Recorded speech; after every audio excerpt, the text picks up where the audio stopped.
welcome to another episode of Asexuality, my Asexual Life. This is the place to be for education about asexuality, all things asexual, and I share my asexual life journey in order to help you in yours. If you haven't already subscribed, please hit that great big subscribe button right here, right now. Please hit that bell icon so you get notified of every time I go live like now or post. So in today's Asexual Perspectives Awareness Month video, this is part one of two parts. And this is what can we do to get society to accept asexuality. You'll have to excuse me, I've got a slight lisp at the moment because my baby teeth's coming out. Look at it, and I look like Dracula.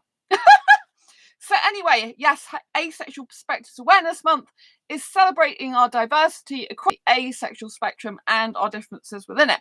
So this is part one of the asexual perspective stories of how we can get society to accept asexuality.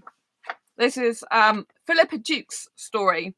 So, why do you feel in general that society doesn't accept asexuality as a form of sexual orientation in its own right, and what can be done about this?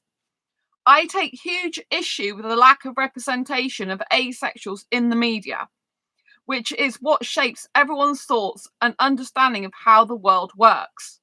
I feel like now is the time for gays and lesbians, where more films and characters are being made with those orientations.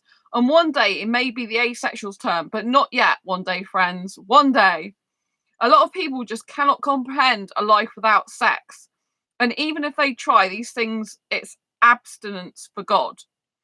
This world is sickeningly saturated with sex and all things love and relationships. So when you are essentially indoctrinated to find such vital value in it, it's incredibly difficult to try and see that others don't live the same way.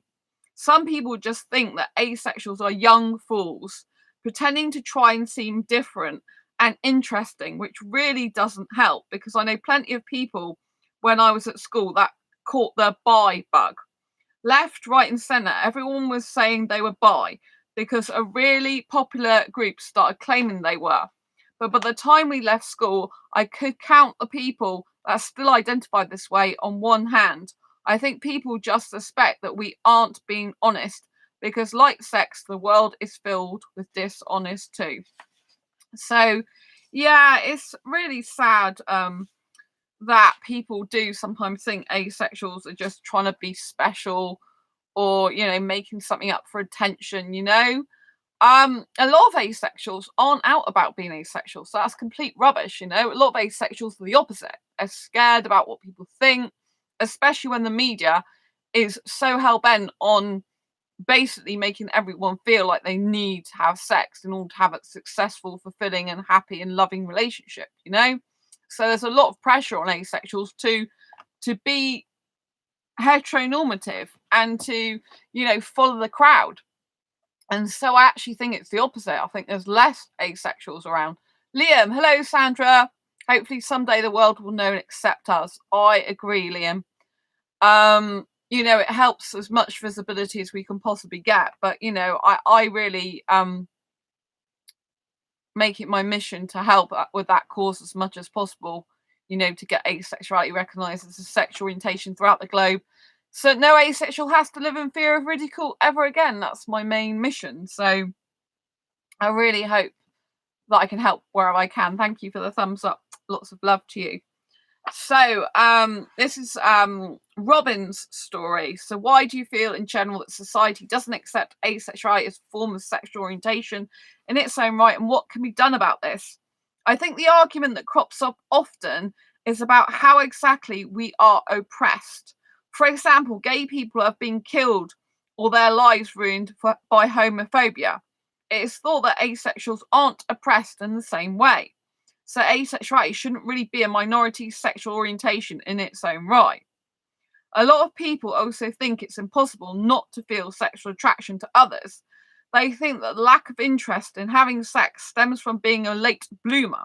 However, this is invalidation, erasure, and oppression in its own right. I think promoting ace awareness is the best way to stand up to this erasure where people believe us or not. And I totally agree with this, you know. At the end of the day, some people will believe us, some people won't, but it's not for us to make them, force them to believe us. All it's for us to do is keep shining our light as our beautiful asexual selves and keep talking about asexuality and keep being our beautiful asexual selves, not cowering down to these people, not making ourselves smaller than we are, not hiding ourselves away. I was really sad to see one of my aromantic asexual friends recently who'd accidentally said stuff about their orientation to their family and got criticized for it. And they're like, oh, I wish I could go back in the closet. How do I go back in the closet?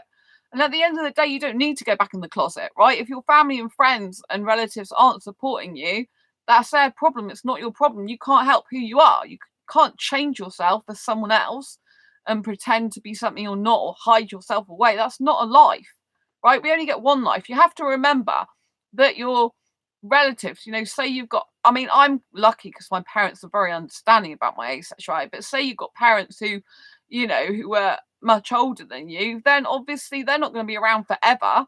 So you can't live your life by your parents. Same with older relatives, they won't be around forever. You can't hide yourself away. You don't want to hide yourself for the best years of your life just because someone can't deal with their uncomfortability, because they can't deal with something that's different to them, right? You need to come out and shine your light and be your beautiful asexual self, and don't let anyone stop you. If they don't like it, they can lump it, right? You don't hear heterosexuals apologizing for their sexual orientation, so why should we? An asexuality is a sexual orientation, and it should be a sexual orientation recognized in its own right, separate as well from LGBT, because we're not sexually attracted to anyone in the main, whereas predominantly LGBT are sexually attracted, just in different ways. So my mission is to get it recognized individually in its own right, so that people who are in schools and colleges and that can find out that there are people who don't want sex, who don't need it, don't like it, don't want it. And then that can spread for generations to come to make it more safer and accepting. There are a good proportion of asexuals that aren't sex repulsed, but there's still more sex repulsed asexuals, or asexuals that are not bothered about sex or don't want it, don't need it. And so it's very important we have that voice, because obviously for sex positive asexuals, they can have sex, they can have a relationship with a sexual person, and growing up, they're not going to have such a hard time as someone who's sex repulsed and doesn't like sex whatsoever. And we need to get the message across to the world and society that there really are people that don't want, like, or need sex. Hello, Sam. Can you hear me talk with a lisp at the moment? Because I got my Dracula teeth. It's really hard to talk. It's nice to see you. So thanks for the thumbs up. So we really need to get asexuality recognised in its own right too, because the people that are sex repulsed, especially, we need the schools and children growing up to be able to be free to know there's people who don't want, like, or need sex. For the sex positive asexuals, that isn't a problem for them if they like sex. Well, like to participate in it for whatever reason, for like a board game or to help their partner or out of curiosity or for whatever other reason, right? But for those asexuals that are, that are not sex positive, that hate sex, that don't experience sexual attraction, it's really difficult, because kids need to know that that some people don't want, like, or need sex, and that's okay. If it's a sex positive asexual, it's not really giving so much of a different message to the rest of society. But in terms of sex repulsed asexuals, which a lot of us are, then it's giving a different message to society, saying, hey, hang on, there are people that don't want, like, or need sex, and that's what the message we've got to get across. And the reason this is important is because we want to help prevent sexual abuse and rapes as much as possible on people that don't want that in the first place. If more and more people know about asexuality, there should be less pressure in relationships. They should be like, you should be able to go on a traditional dating site, say you're asexual, everyone should know what it means. And so for all the people that want loads of sex and that are sex mad, it should put them off. It should be like, oh, right, I won't go near it. I won't want to be with an asexual who's sex repulsed, because that's not what I want. Rather than at the moment, They don't know what the heck asexuality is. A lot of asexuals aren't even open about being asexual. A lot of asexuals don't even tell sexual straight away, then they meet them are asexual, and it just breeds incompatibility and, like, an untrust there, because obviously if the asexual can't be their true authentic self and the sexual's banking on them having sex because they think everyone wants that, it's not a good strong foundation for a healthy relationship at all, because the asexual's not telling the sexual person, which isn't fair to the sexual person, and the sexual person doesn't know the person's asexual. And if the sexual person does know they're asexual, that's really bad, because if they expect sex from that asexual, then they're not educated properly on asexuality. So we need more education on asexuality, and especially those that are sex repulsed. You might have noticed there's a post on Avon saying they're redefining the term of asexuality to mean lack of sexual attraction and or little to no interest in sex. That isn't a new thing. Wikipedia's been doing that ever since the last years. Even when I brought this book out, Wikipedia definition was that. So they're not reinventing the wheel. They're not coming out and saying, "Oh, we're redoing the asexual term." They're redoing it for their website and what people have known about on Avon, not on Wikipedia, right? So Liam, we are oppressed by being totally invalidated. Yes, I know, I know. It's horrible, Liam. It's horrible.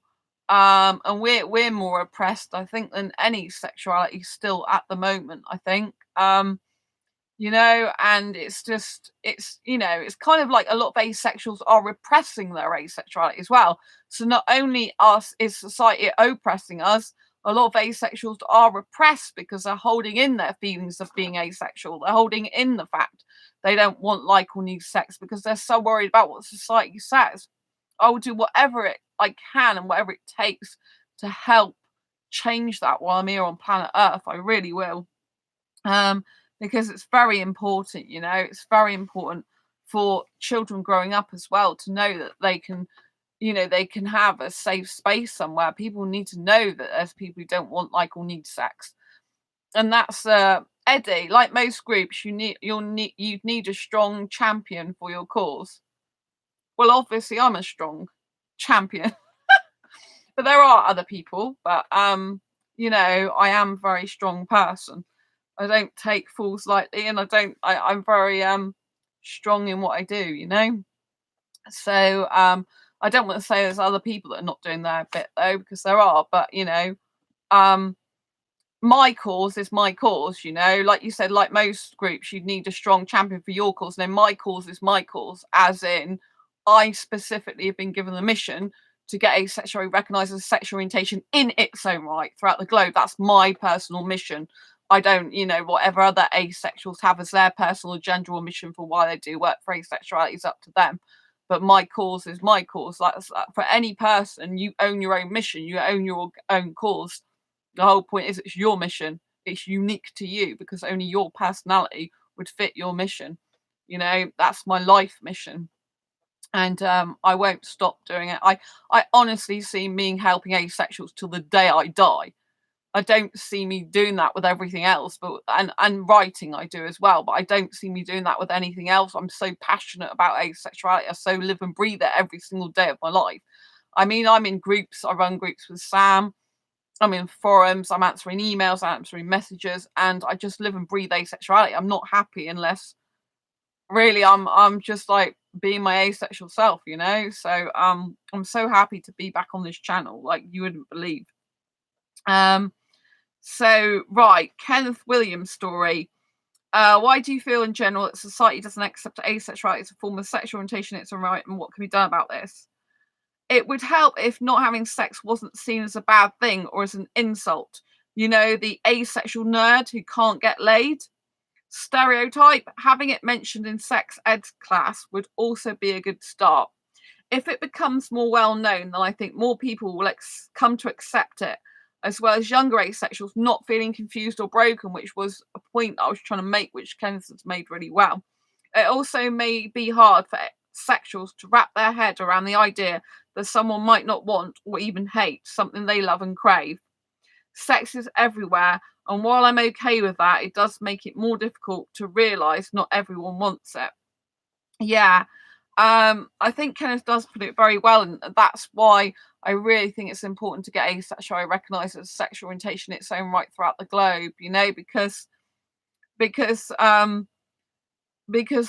people, the teenagers, the kids, they need to know, the younger asexuals, that are not confused or broken, that there's nothing wrong with them, that it's perfectly natural for some people to feel that way. Just imagine not knowing there's other asexuals and having to go through therapy or counselling and tests for hormones because people can't accept you for who you are and they're like telling you something's wrong with you. This is still going on, I'm sure, to this day. And it's really bad because it makes people feel insecure about themselves. It makes them doubt themselves. It makes them feel like they're going crazy or something. It makes it feel like they're damaged in some way, that they need repairing. And we've all got our own problems and issues, but when you've got, like, teenage problems and you've got these type of problems on top, it's just really difficult to cope with. And so it's very important we get more visibility for asexuals. It really is. So C.A. Altman's story. Why do you feel in general that society doesn't accept asexuality as a form of sexual orientation in its own right, and what can be done about this? I don't actually understand that myself. It probably has something to do with how most people don't like or even fear what they don't understand. And it's very hard for anyone to understand what another person is experiencing. So, for a person who experiences sexual attraction regularly, it might be hard to understand living a life where you don't experience something as big as that. It also doesn't help that sexual relationships are so closely tied to romantic relationships and our basic human need for connection, to the point that when a sexual hears that anyone, celibates, asexuals, etc., don't want sex, they might assume that a lack of sexual attraction, desire, or activity is the same as a lack of desire for closeness with another human being, which in most cases is entirely inaccurate. Most asexuals desire human connection as much as sexuals, they just desire it in different ways. As far as what can be done about this, I think it will be a very similar process to the queer acceptance movement. Just bring awareness to the general public about asexuality and presenting it as a valid sexual orientation, just like any other. And that's what's important. It's important that when you are asexual, to talk about it, to just get people used to the idea of it being in conversations about it coming up as a sexual orientation over and over again. It's repetition. Whenever you're trying to change someone's mind or the way someone thinks or habits someone has, it's always to do with repetition. So the more people hear about asexuality, the more people hear about asexual people, asexual movements, asexual anything, the more they're going to get used to the idea. It's because a lot of asexuals aren't out about asexuality, and most people are quiet about it, that's actually causing part of the problem. Because it's like a chicken and egg scenario. You have to come out as asexual, and more people should come out as asexual to help the whole asexual community. Because the more people are out, the more sexuals hear about it as being a normal part of life, the more accepting they'll become. But when people are hiding themselves away, and a lot of asexuals still are, a lot of asexuals aren't out, it doesn't help the greater community. Because, it's just seen as something rare and not that normal and quite odd. Whereas, if more and more people came out as asexual, it'd be like a more new normal, for some people. So this is what we need to do. And I do think it's, again, it's very very difficult, isn't it? When people just don't understand us. People really don't understand us.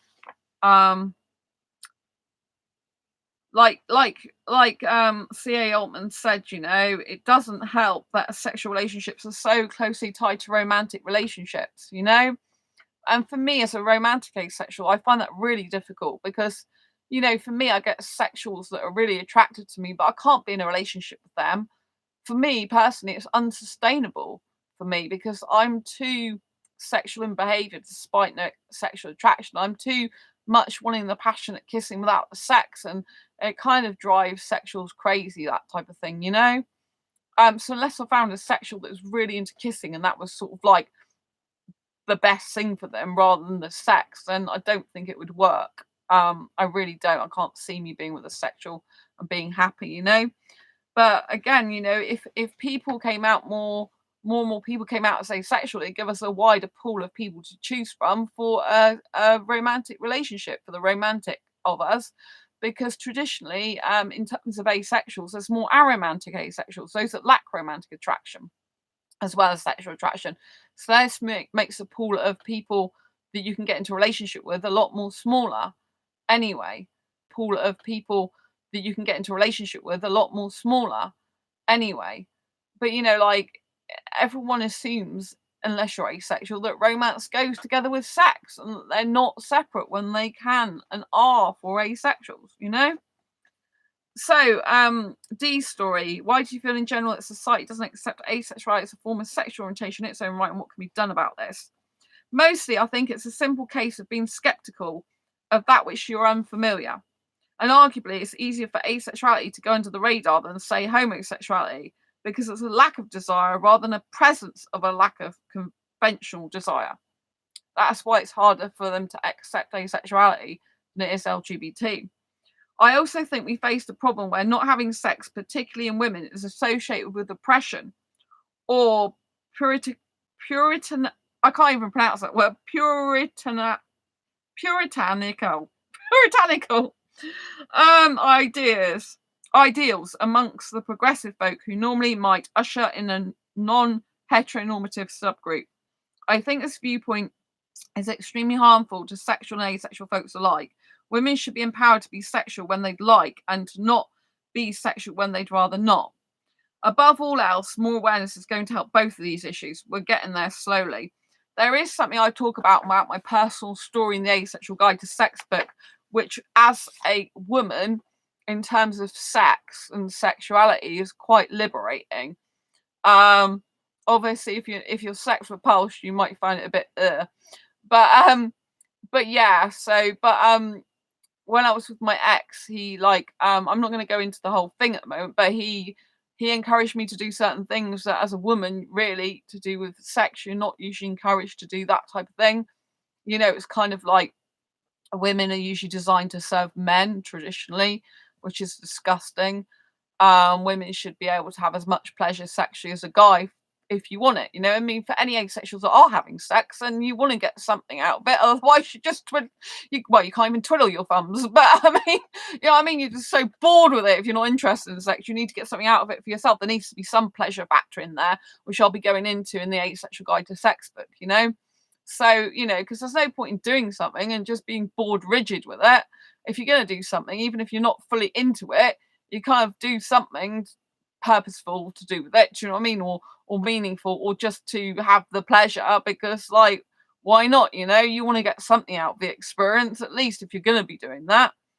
So I think it's very important to understand your own asexual physicality and needs. And if you're a person that wants to try sex or has sex with a sexual partner, then I think you need to make sure that your pleasure is just as important as them, whether it's eating a cake with them before sex or whatever it is. You know what I'm saying? You need to be thinking of yourself as well. Right. And yeah, and it's really bad that some guys still think women owe them their bodies, and it's disgusting because we don't. You know, everybody's body is their own and in their own right, and no one has a right to think that the woman or anyone should give their body to them. You know, you don't own them. Even if you're in a relationship, you don't own that person's body, and you don't own them. And you know, this narrow view still is around by some people, and it's disgusting and needs to stop. Quite frankly, it's damaging. So Zoe's story. Zoe's written quite a lot out about what we can do to get asexuality recognised as a sexual orientation in its own right. So I'm going to read what Zoe has to say. I think the term is too alien for them, which is quite interesting considering I actually did a post earlier, because I can post posts now on this channel, saying, do you ever feel like an alien and wish you were back at planet Ace, basically, or similar words to that effect? You can see the post in the post section to be reminded of the exact post it is, right? So I think the term is too alien for them. They cannot relate to this concept. Therefore, it cannot exist. If you have no sex, then you cannot have a sexual orientation. I think this term should be added to any sex education and human biology taught in schools, if not already done so. Children and teenagers need to hear it from a young age so that they will grow up with it and know it's a valid concept and that it can be applied to them as the case may be without fear of ridicule or rejection or misunderstanding, which goes back to what I was saying earlier and backs up what I was saying about the fact this is why we need to get it out to children at schools and in colleges so that they know they're not broken and there's nothing wrong with them. You know, it's very important. You know, life is precious. You only get one life, and it's horrible going through your life thinking of something and find out later you're not. You know, I thought I was heterosexual for years. I never had a frigging clue I was asexual. You know, I didn't even know asexuality existed for years of my life, you know? And so, you know, I thought I was heterosexual for years. And now I've found myself with asexuality. That's why I'm so passionate about it. It's like, God, it just fits me. I've just was born asexual and didn't realize that I can completely see, looking back in my life, how I've always been asexual, you know? And for me, that gives me complete peace of mind that I kind of know myself really well now, better than I've ever known myself. You know, knowing yourself sexually, whatever sexual orientation you are, is very liberating because it means you now know really what you want and don't want rather than societal conditioning telling you what you do and do not want. Let's get on with Zoe's story again. So, as for adults, exposure is needed. Visibility through media attention, newspapers, articles, internet, books, TV, movies, documentaries, etc., so that term asexuality can become commonplace, valid, understood, and accepted, not just a passing fad. That's what I said earlier about repetition. Once people hear about the term asexuality over and over again in mass amounts of media, the more they are likely to accept it. Anything that's a new idea for someone to accept needs repetition. That's how the psychology of the brain works. In case you didn't already know, I study quite a lot of psychology stuff in personal development work I do, and courses I learn. So if you want to form a new habit, a good and more positive habit, you need to instill that in your mind and you need repetition of that thing. So if we, for example, focus on negative stuff and we keep repeating that to ourselves, we'll get more negative stuff, more negative thoughts, more negative emotions, more negative feelings. If we start talking about positive things, even if we don't believe them straight away, but we carry on talking about positive things and doing more positive things, listening to more positive things, watching more positive things, over and over again, will become a more positive person. This is how you rewire your brain. And so, as a society that's been conditioned to believe heterosexuality is the normal sexuality, in order to recondition people's minds or in order to get people to think a different way, we need repetition of asexuality and what that actually means, right? Because at the moment, with it being clumped with LGBT, it's very diluted in terms of it doesn't really stand out as a sexual orientation in its own right. That means that some people don't like, want, or need sex. And that's a danger by clumping it with the others, is it just get lost. Obviously, you can't change the fact it's part of LGBT plus, but by getting it recognised in its own right, it gives it a lot more clout. And it helps, you know, to prevent people getting into situations or being pushed into situations that are not good for them sexually, where sex is still expected of LGBT people, usually, just in different ways because of who they're differently sexually attracted to, right? So, back to Zoe's story. It should also be added to the curriculum for medical students. Doctors also need to realise asexuality exists, that it is valid, and that their asexual patients are normal in this sense. That's what I was saying, repetition. You see, the more people know about it, including professionals, the better. They do not have a low sex drive, are not inhibited, frigid prudish, and most certainly do not need to relax. I wonder if it shows I've had experience with this type of narrow mindedness. People know and believe the term asexual when applied to plants and amoebas. Why is it so difficult to believe it also applies in the human realm? I think it's because people are always afraid of what they don't know or understand. If you're asexual, you must be a freak, and freaks scare people. Well, as we know, asexuals are not freaks. And, you know, we're beautifully gorgeous in and of our own right. And it's very disappointing when, you know, you get this type of response from people and reaction. But, you know, like a common thread is throughout the book is that people don't understand us, so they're afraid of us. They're afraid of which they do not understand. And that is commonplace in a lot of cases. You know, whenever someone doesn't understand anything, it's scary for them because they feel unstable, unsure. It kind of blurs their own reality. It changes what they think their reality is. And it destabilizes their mind in that way and makes them feel uncomfortable.